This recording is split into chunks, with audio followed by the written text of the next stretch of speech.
Madam मैंने कहीं पढ़ा था ask for forgiveness not permission, तो बाद में माफी मांग लीजिएगा। पहले एपिसोड में राजेश तैलंग का ये कैरेक्टर का किरदार असम ट्रांसफर हो चुकी शेफाली शाह से कहता है क्योंकि उन्हें दिल्ली में ऑपरेशन करने की परमिशन नहीं है। मैं बात कर रहा हूँ सीरीज की दिल्ली क्राइम सीजन 3 और इसी डायलॉग से इस सीरीज का पूरा मूड सेट हो जाएगा। बिना किसी शोर शराबे के ये सीरीज बता देती है कि हीरो को हीरोगिरी करने के लिए बड़े बड़े डायलॉग्स नहीं चाहिए, सदी हुई राइटिंग चाहिए और परफॉर्मेंस चाहिए। जितने भी एक्टर्स हैं उनका बेहतर परफॉर्मेंस चाहिए। ये इस साल की बेस्ट क्राइम सीरीज में से एक है और मैं अपने देखने के बाद तो ये कह ही सकता हूँ कि ये बेस्ट है भाई।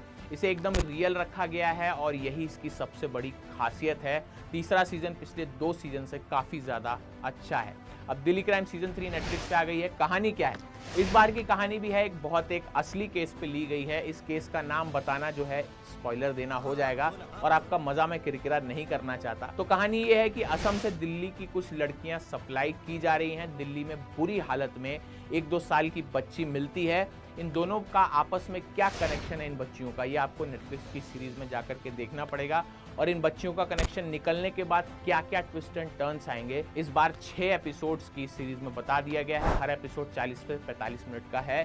तो जैसे जैसे सस्पेंस खुलेगा मजा आता जाएगा। एक्टिंग की बात करें तो शेफाली शाह का काम कमाल का है। एक तेज तर्रार पुलिस ऑफिसर है, वो इमोशंस को भी समझती है और जब गुस्से में रसिका दुग्गल का कैरेक्टर जो है कुछ कह देता है तो कहती है कि कोई बात नहीं, ये केस हम सब के लिए पर्सनल ही होना चाहिए। अपने परिवार और सीनियर्स को दरकिनार करके बच्चियों को बचाने की जद्दोजहद को उन्होंने बहुत बखूबी अंजाम दिया है।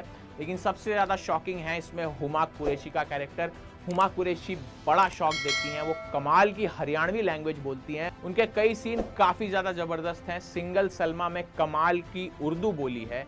महारानी में बिहार की राजनेता बनी है और अब हरियाणा के रोहतक से एक रैकेट चलाने वाली बड़ी दीदी वो बनी है। तो अपनी एक्टिंग रेंज उन्होंने यहाँ दिखा दी है कि वो क्या कर सकती हैं। राजेश तैलंग ने जिस मंझे तरीके से अपने रोल को निभाया है वो बस वही कर सकते हैं। जहाँ सख्ती की जरूरत होती है वहाँ सख्त दिखते हैं, जहाँ इमोशनल दिखना होता है वहाँ इमोशनल दिखते हैं। उनका काम कमाल का है।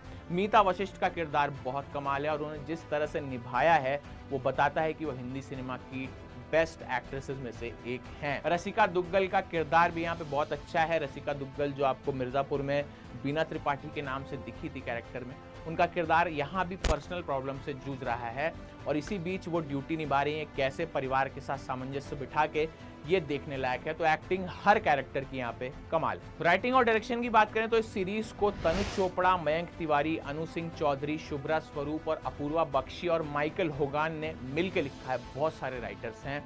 सीरीज के डायरेक्टर और शो रनर हैं तनुज चोपड़ा। इन सब का काम मिला जुला के कमाल है। शो की राइटिंग इतनी कसी हुई रखी गई है कि ये आपको स्क्रीन से हटने का मौका नहीं देती है क्योंकि स्क्रीन के लिए बहुत इंटरेस्टिंग है। कहीं किसी चीज़ को खींचा नहीं गया। डायरेक्शन बढ़िया है, बेकार की कहीं भी हीरोगिरी नहीं दिखाई गई है। वही इस सीरीज की जान है, सबसे अलग इस सीरीज को बनाता है। तो ओवरऑल अगर बात करूं तो ये सीरीज एक ज़बरदस्त सीरीज है। मैंने देखने के बाद तो बिल्कुल ऐसा ही सोचा है।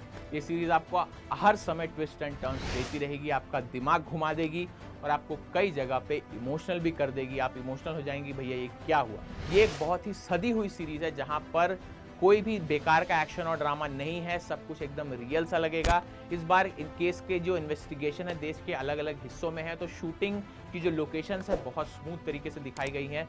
राइटिंग काफ़ी अच्छी है, आपको बांध के रखेगी। हर एपिसोड में हर थोड़ी देर में कुछ ना कुछ ऐसा होगा जो आपको चौंकाता रहेगा।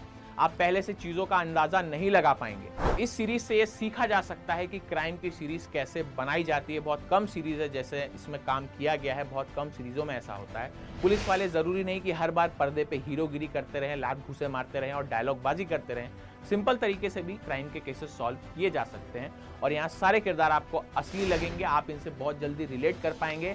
आप 6 एपिसोड एक बार में देख डालेंगे जैसा कि मैंने किया है, क्योंकि इसमें आपको इंटरेस्ट हमेशा जगा रहेगा। इस तरह की ये सीरीज़ है तो जल्दी से जाइए नेटफ्लिक्स पर दिल्ली क्राइम का सीजन 3 देख डालिए। मेरी तरफ से इस बार इस सीजन को 5 में से 4 स्टार्स।